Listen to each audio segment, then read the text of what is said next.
What's going on, you guys? How's everybody doing? I hope everybody's doing well. I hope everybody's having a great day out there and enjoying themselves. You guys are listening to your boy. You guys listening to your leadership strategist, Lawrence Thompson. I am here on the Selfish Leader podcast where I'm giving you not only strategies, but tips and all the good things, man. So, how this format will happen is that I will give you some tips that I use, and I'll tell you my story here in a minute. I'll give you a list of what I do, but I'll tell you some things about some strategies that I have, and I have a dope strategy for you today. So we'll talk about that, but also I will end with a motivational push, man, for you guys. So let me tell you a little bit about myself. My name is Lawrence Thompson. I am your host. I'm your creator of this. I am the author of the book, The Selfish Leader, and I have four other books, but the Selfish Leader is kind of the backbone of what this podcast is all about. Also, I am a 22-year military veteran. I've also led in the corporate world. I led in the military space. I have been all over the world. I've been on multiple deployments where I had to interact with different people, different personality, different events, and where I'm able to not only have all my team come back home 100%, but also able to make sure that my team is effective in doing what they're doing and moving how they're moving, you guys. And so I had to take that off because I wanted to be more professional. I could hear myself, but uh, man, let you guys know, I'm handling my podcast by myself. So, I'm actually being the actual guy behind the scenes, making sure all the credits and all that stuff is happening. So, but yeah, you guys, man, this is me. And I wanted to make sure that not only will I give you tips and strategies to help you out when you come to your team and your business, but I'm also going to help you as a leader far as emotionally, far as taking care of yourself and stuff like that. Because as a leader, sometimes we don't take care of ourselves. And as a leader, sometimes we take care of everybody else and then we're left on the side. And so what I want to do is not only give you strategies about how to make the team become tight, but I'm also want to talk about how to make you a whole person and keeping you good and keeping you sane and helping you out with self-care. So today's topic, man, is I want to talk about how to bring teams together and make them cohesive. But as a leader, the way to make this thing happen is you have to identify your people. You have to identify who's there, right? I know you guys see uh, different things that are there. And so I just want to make sure that you understand that as you identify your people, as you identify them in that space, I want to make sure you understand that there are some dynamics that you could do to actually help you identify them quickly. See, in the military, when we have teams, we get people from coming from all over the world. We've never worked with them before. Everybody has their own training, their own separate uh, opportunities to learn and get prepared to come overseas. But to actually know who your leader is and to actually know who your group is, we don't know. And so all of a sudden we get thrown into this space, and now we're in a foreign land. Sometimes it's hot, sometimes it's cold, sometimes it's raining, sometimes it's easy, sometimes it's hard. Like we get thrown into this environment, and then everybody comes together, and then that's the first time you ever meet each other. You only know each other by rank.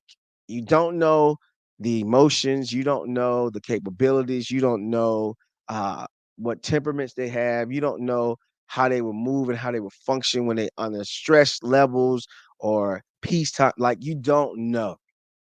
So everybody just come together and then boom, you got to immediately rock and roll, right? We're given a couple of days to kind of acclimate ourselves to the environment, and then boom, now we're with our team, and now we got to go. We have a mission, we have to execute.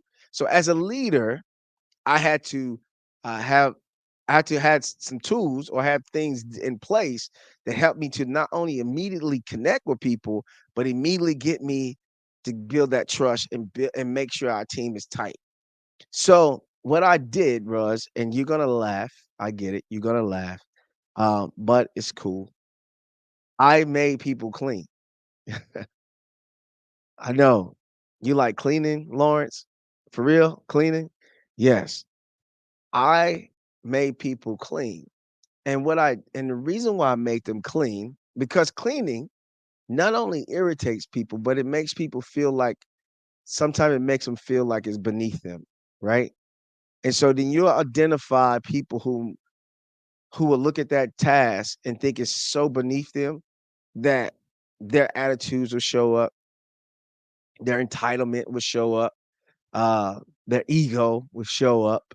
And so then you're asking yourself and you're looking at them and you're saying, who is the one that's looking at this task as nothing? And so when I throw them in there, I tell them to go clean up something and I just tell them what the supplies is. And what I do is I help kind of like it helps me to identify who's going to be in what positions and how people react. Well, let me tell you four positions that shows up. You got the authoritative one, the leader, the one that always talking, that has the loudest voice. Then you have the one that has all the energy, all the excitement, all the joy, likes to laugh, likes to play. Then you have the one that don't care about what's going on. They're just gonna get the job done. They're gonna leave everybody, go to the closet, grab the stuff, then boom, they go handle their business, right? Without talking to anybody. Then you have one that just hang out in the background, right? Singing in the background. They're gonna be in the background chilling. And so you have these four personalities that show up in cleaning. And as you are standing back and watching them, this is what I do. I would stand back and watch them actually operate and how they will go and get this thing done. When I see them, I see how who steps into what role. And as I see what they step into each role, will the cleaning task get done quickly? No.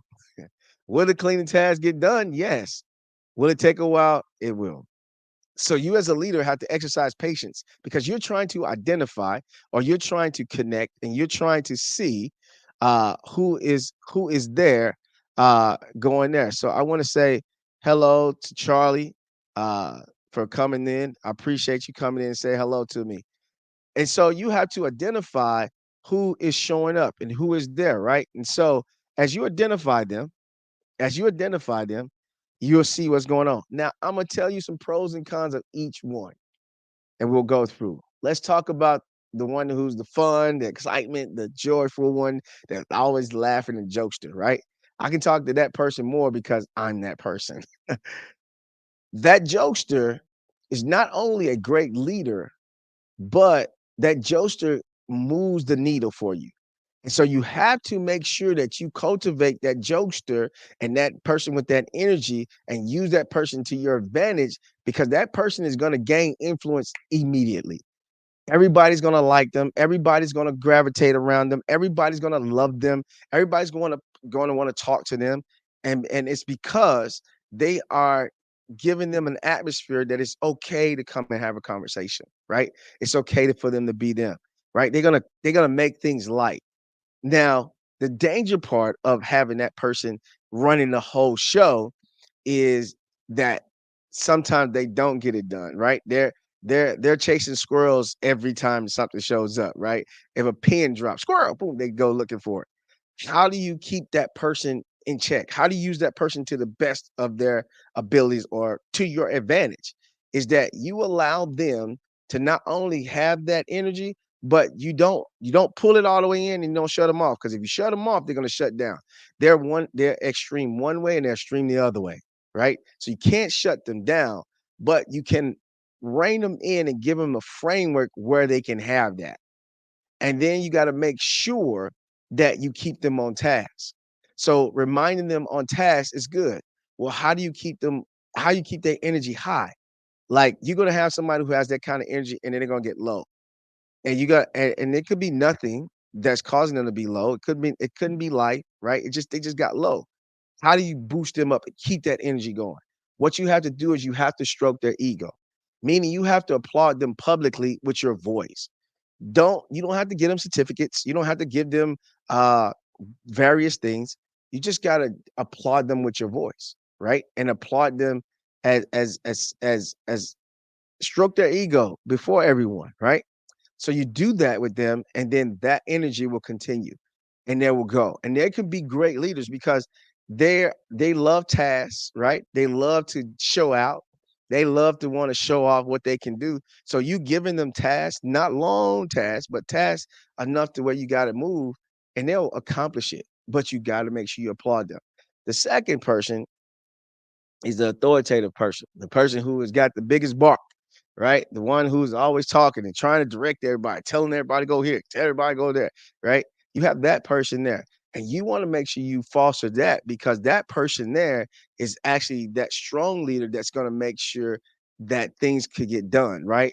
And so and get done in a timely manner, get done in a strong manner, right? And so what you want to do is give them bullet point tasks though. See, see, you may have a person who is very assertive. You may have a person who always want to be in the front, always want to tell everybody what to do, right? And you don't want to kill that person. You don't want to have that person talked about. You don't even want to shut that person down because that person is necessary.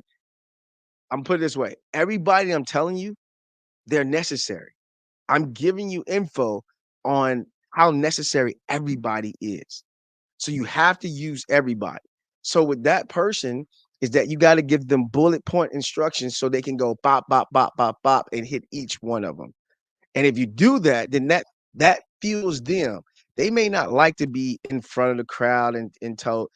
I'll put it this way: the people that talk the most don't never want to be in front of a crowd, but they talk all the time. So you got to look at that. It's crazy, but you just got to let that go, right? But you giving them tasks that they can accomplish and you come alongside, you don't have to bring it out in the open. Hey, I appreciate you, man. You're doing a great job. Sis, you're doing a great job. Continue to keep doing what you're doing. Go to their desk. That small thing right there is the thing that can hit them. And so if you're doing it that way with that person, then that will keep them motivated, keep them going. The next person is the person who just went in the closet, grabbed the stuff, and just started doing anything on their own. That person there is the most dangerous person. Why you say that? Because that person is going to do what they want to do, when they want to do it, and how they want to do it. Is this a bad thing? No. Is this a wrong thing? No. It's necessary. You just got to know how to frame that person or put that person in the right position to operate because you want this team to be together and cohesive, right? So then you understand that person just going to go do what they got to do, then you got to let them do what they're going to do. Give them a task, let them do what they're going to do. Give them a task, let them do what they're going to do. You may have to celebrate them maybe once or twice a month, but you don't have to come and stroke them all the time because they're not into that. They just want to go get the stuff because 9 to 10, they just want to go home. Or they 9 to 10, they just want to get to a certain place they're trying to get to. And so that person there, you give them a task and let them use their curiosity to go and grab it. So let's say you in construction or something like that, or or you in selling cars, or let's say you're in a real estate ops. When you find out this personality of this person, then give them the task where they go out and grab something. They go out and do something. They go out and be independent and then come back. Now, this is the person you need to have closely knit to you, though, meaning that you got to have that person near you because you don't want that person to always doing a lot of stuff on their own till they think they can take your job, which I want them to take your job, but they can't know that they can take your job. What I mean by that is this, is that promote them and push them to take your job, but they need to know that you're the leader. And so you're going to have to make sure that you have the reins right so that when you're giving directives or when you're giving instructions, they not on the side speaking to people and giving them different instructions. Because that will happen if you don't pay attention to this. And so what you have to do to actually get them back on your side and understand that you the big dog is that you have to let them fail. The other two, you can go rescue. This person, let them fail. And let them fail, and then you come in and you rescue them. But don't rescue them with like, see, this is why I tell you not to go. So no, because then you'll shut them down and now you won't have an asset in that person.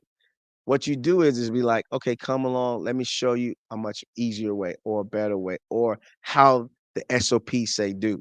And if you do it that way, then you will not only help that person to see how you see, but now you have kind of a little mini me next to you.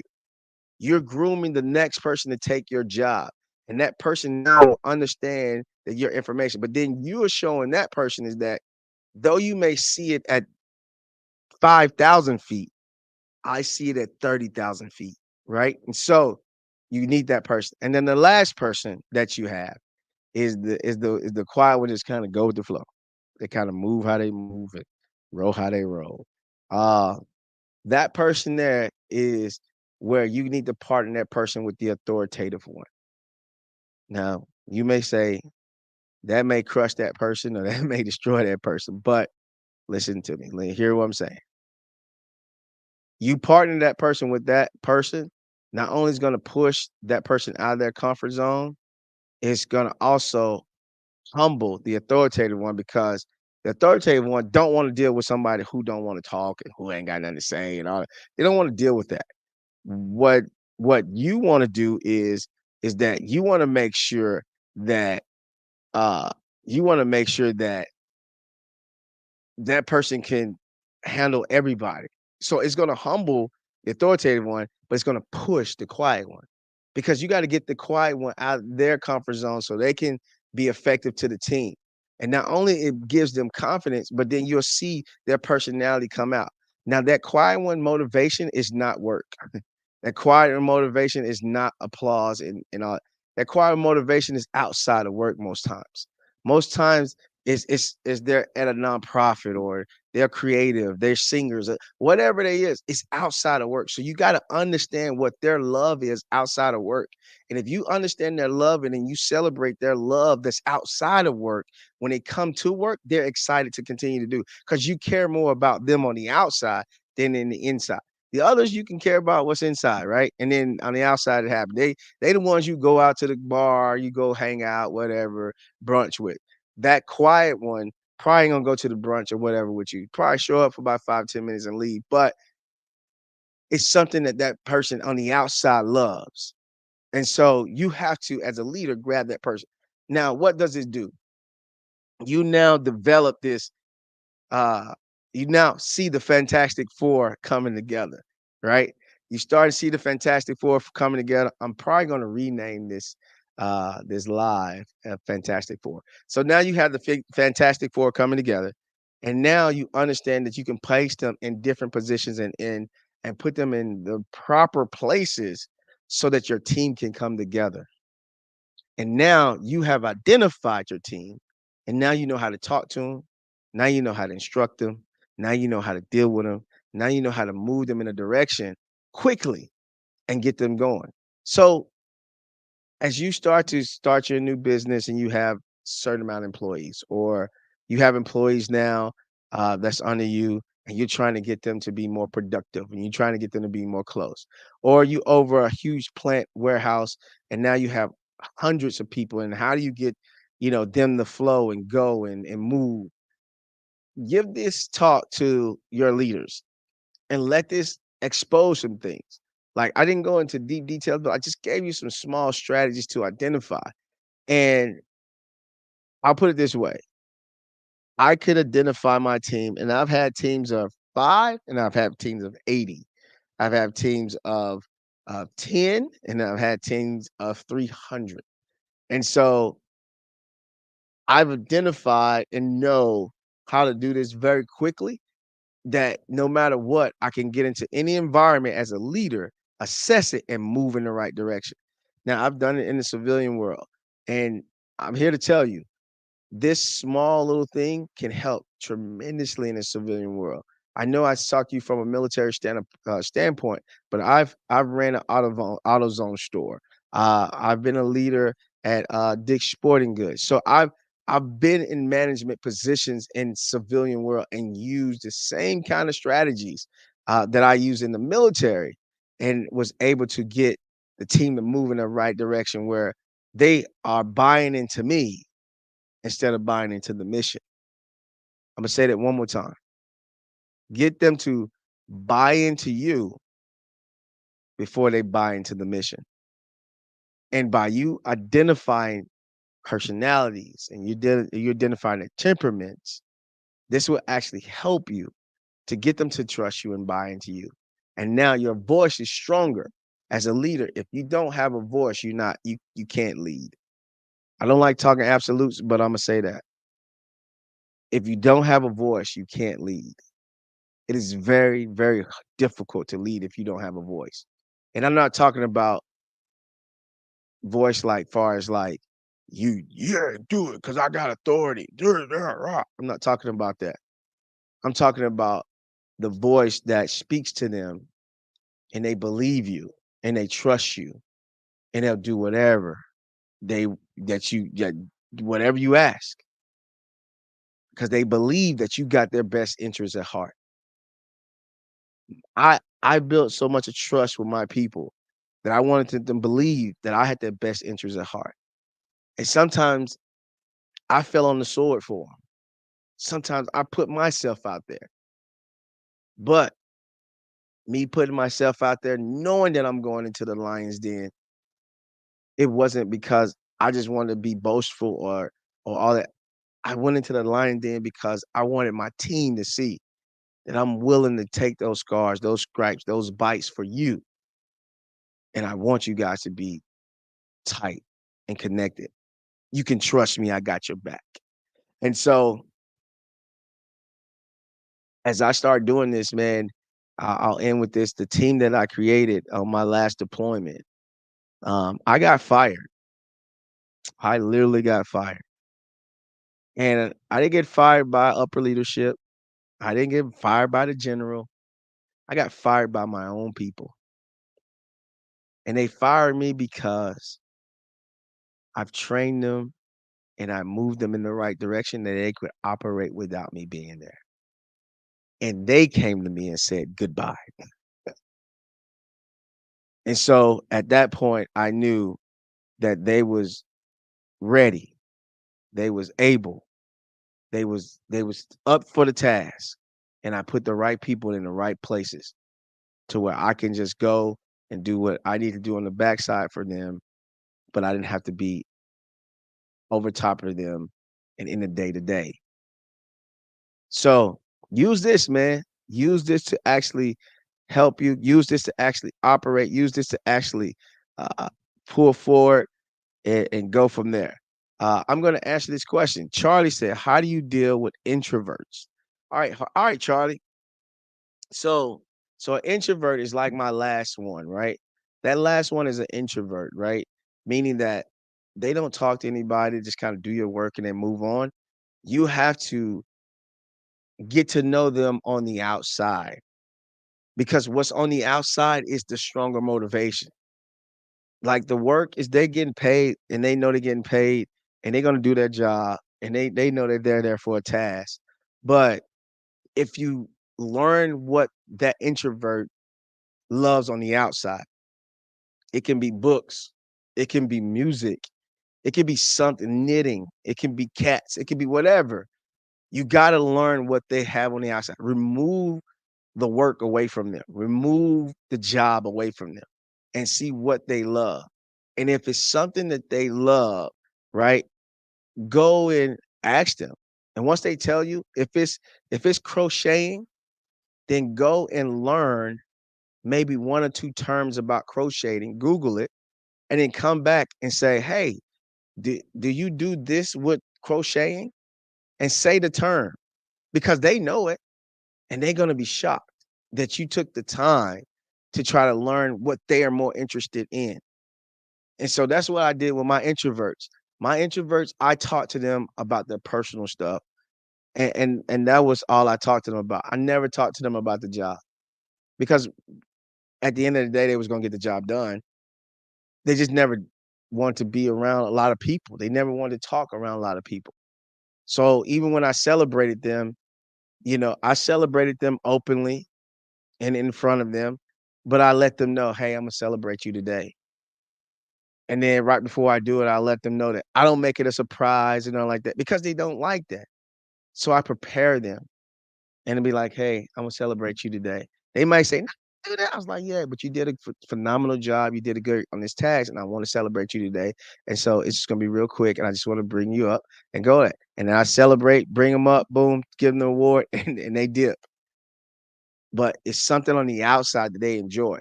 And once you learn about that, then that will translate into the work. So that's how I deal with introverts. And so the good question, Charlie, good question. So that's how I deal with introverts. So you guys, if you're in a leadership position or you're going after a leadership position, replay this video, go back and see uh how these how this will work for you. Try it out. Like I said, I use cleaning. Cleaning is a thing. I use cleaning, and cleaning is a thing for me, where it helps me to identify. But you can use something else, but don't do a major task. Do a small task, and so that you can identify your people. Let me go ahead on and like I said, you guys can throw out any questions right here. If you want to throw a question, I would answer those questions for you here online. Like Charlie answered some questions, asked me some questions, and I answered them. So I would answer them here. But I want to go and do a motivational thing for you. This is actually my journal. Let me not block my face, right? Like I'm being the control guy too, man. I'm controlling everything. So this is my journal, my 52-week journal with all my quotes. These are my personal quotes. You can actually get this on Amazon. Uh, you go to Amazon, get this. This is my personal, like I said, this is my personal quotes that I did 52-week journal. You can write in there. My whole goal is that you hear the quote, you write down and wrestle with it. You do it like on a Sunday, and then you say, "Hey, this is how I use that quote and everything." So let me see. Charlie made another comment. I'm gonna pull it up here real quick. It's a very good explanation. See, say, do. Yep. See, say, do. Appreciate that. All right. So today is the 15th, and let's pull out to, let me go in here and go to the 15th. Like I said, you can actually go get this journal. My journal is called Law of Motivation too. Law of Motivation. And the reason why it's called Law of Motivation, online on my social media, when it comes to Facebook and everything, people call me the Law. So my name is Lawrence, but they call me the Law. So this is Law of Motivations. And let's see. Number 15 say, don't allow yesterday to take up too much of your today. Listen, that is so dope. Don't allow yesterday to take up too much time of your today. A lot of times we get into a place, and a lot of times we're doing things, and and we and yesterday is so much on us that it filtrates into today, and we can't process or figure out or get the solutions that we're looking for because yesterday has this stronghold on us. Granted, I get it. Some things in yesterday, it will bleed over in today. But when it bleeds over in today, it's for you to give the answer. It's not for you to waddle in it. It's not for you to just take a seat in it. It's not for you to just be in it and just go like crazy. It's for you to give the answer and find the answer, discover the answer. But don't let yesterday's uh, things or troubles or whatever that happened in yesterday bleeds over into your today. Because when it come over here, it's going to blindfold you. And when I say it's going to blindfold you, you won't get to the point that you have the answer, can see the answer, can get wisdom from the answer, and can find the solution.